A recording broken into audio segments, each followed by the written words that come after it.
Hi everyone, welcome to our channel AB home kitchen. ఈరోజు నేను మీకు ఒక మంచి రెసిపీ అయితే చూపిస్తున్నానండి. ఈరోజు మనము రెగ్యులర్గా ఇంట్లో పప్పు అనేది చేసుకుంటూ ఉంటాం కదా. పప్పులో చాలా వెరైటీలు ఉంటాయి. బీరకాయ పప్పు, వంకాయ పప్పు, మునక్కాయ పప్పు, మామిడికాయ పప్పు, టమోటా పప్పు, ఇలా చాలా వెరైటీస్ ఉంటాయి కదా. ఇలా వెరైటీలోనే ఈరోజు నేను చూపించబోయే పప్పు సీమంకాయ పప్పు అండి. ఈ సీమంకాయ అనేది బెంగళూరు వంకాయ అంటారండి. ఇది బెంగళూరు సైడ్ చాలా ఎక్కువగా మనకు ఉంటాయి. మనకు మార్కెట్లో కూడా అవైలబుల్ ఉంటుందండి. ఇది కొంచెం వాటర్ కన్సిస్టెన్సీతో ఉంటుంది. అయితే చాలా హెల్త్కి అయితే చాలా మంచిది. దీంతో మనము స్వీట్ కానీ లేదంటే పాయసం కానీ లేదు అలా కూడా యూజ్ చేస్తారండి. మసాలా కూర పప్పులోకి కూడా వేస్తారు. అయితే ఈరోజు నేను చూపించబోయే సీమంకాయ పప్పు అయితే ఎలా చేయాలనేది చూపిస్తాను. మీరైతే వీడియో చూసేయండి.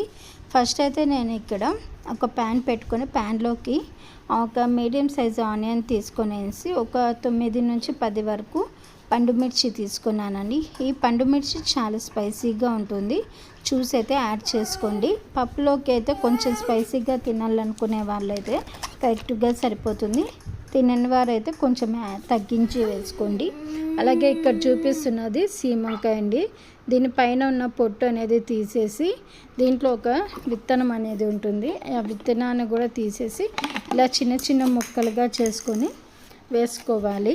ఇలా వేసుకున్నాక ఇప్పుడు నేను ఇక్కడ మెంతి కూర కూడా యాడ్ చేసుకుంటున్నానండి. ఒక మొత్తం కట్ట వరకు మెంతి కూర ఉంది. ఈ మెంతి కూరను కూడా ఇందులో యాడ్ చేసుకుంటున్నాను. అలాగే టమోటాలు ఒక 3 నుంచి 4 వరకు తీసానండి. టమోటాలు కూడా తీసుకొని అవి కూడా సన్నగా కట్ చేసి వేసుకున్నాను. ఇప్పుడు ముందుగానే నేను నానబెట్టుకున్న చింతపండు కూడా వేసుకొని రుచికి సరిపడా సాల్ట్ అనేది వేసుకుంటున్నాను.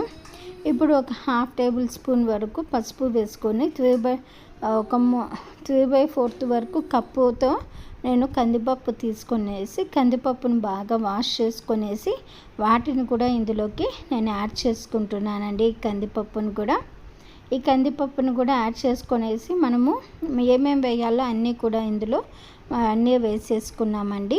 ఫైనల్గా కందిపప్పును కూడా వేసేసుకున్నాం. ఇప్పుడు ఇందులో ఒక గ్లాస్ నుంచి 2 గ్లాస్ వరకు నేను వాటర్ వేసేసుకుంటున్నానండి. వాటర్ అనేది వేసేసుకున్నాక ఇప్పుడు మూత పెట్టేసి పొయ్యి మీద పెట్టేసి ఒక 2 నుంచి 3 విజిల్స్ వచ్చేంత వరకు మూత పెట్టి ఉడికించుకుందామండి. ఇలా మెత్తగా ఉడికినాక ఇందులోంచి స్టీమ్ అంతా పోయాక ఇప్పుడు మూత తీసి చూద్దామండి. కందిపప్పు అనేది మెత్తగా బాగా ఉడికిపోయింది. మనం వేసిన వెజిటేబుల్స్ కూడా బాగా మెత్తగా ఉడికిపోయినాయి. ఇలా పప్పు కట్టి తీసుకొని ఇలా మెత్తగా స్మాష్ చేసుకోవాలండి.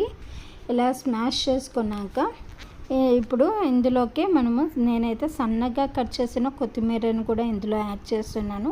మీకు ఇష్టం లేకపోతే మీరు స్కిప్ చేసేయచ్చండి. ఈ కొత్తిమీర అనేది మనము ఇలా కొత్తిమీర వేయడం వల్ల తినేటప్పుడు మంచి అరోమా అనేది వస్తుంది. ఇప్పుడు దీన్ని పొయ్యి మీద పెట్టేసి ఈ ప్యాన్ అనేది పొయ్యి మీద పెట్టేసుకుందామండి. ఇప్పుడు ఇక్కడ నేను అందులోకి పోపు అయితే చూపిస్తున్నాను. ఇక్కడ ఒక కడాయి పెట్టుకునేసి కడాయిలోకి 1 నుంచి 2 స్పూన్ల వరకు ఆయిల్ వేసుకునేసి ఆయిల్ కొంచెం బాగా వేడెక్కాక ఆవాలు జీలకర్ర వేసుకునేసి అలాగే 2 రెడ్ చిల్లీ కూడా వేసుకుందామండి తుంచి. ఇప్పుడు కరివేపాకు కూడా వేసుకునేసి ఫైనల్గా కొంచెం టేస్ట్ కోసమని ఇంగువ కూడా వాడుతున్నానండి.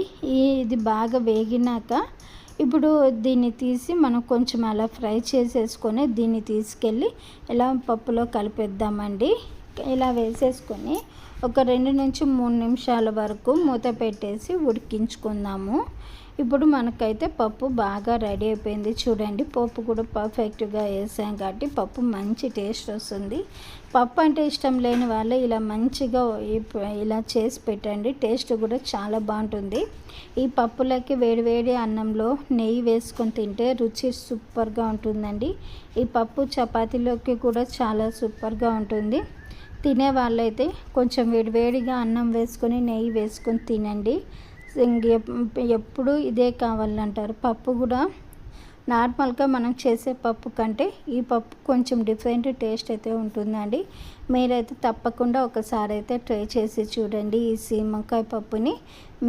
ట్రై చేశాక మీకు ఎలా వచ్చిందనేది నా కామెంట్ బాక్స్లో కామెంట్ చేయండి. అలాగే మీకు ఇంకా మంచి వీడియోస్ కావాలంటే నా ఛానల్ని అయితే సబ్స్క్రైబ్ చేసుకొని లైక్ చేసి వీడియోని షేర్ చేయండి. Thanks for watching my channel. Please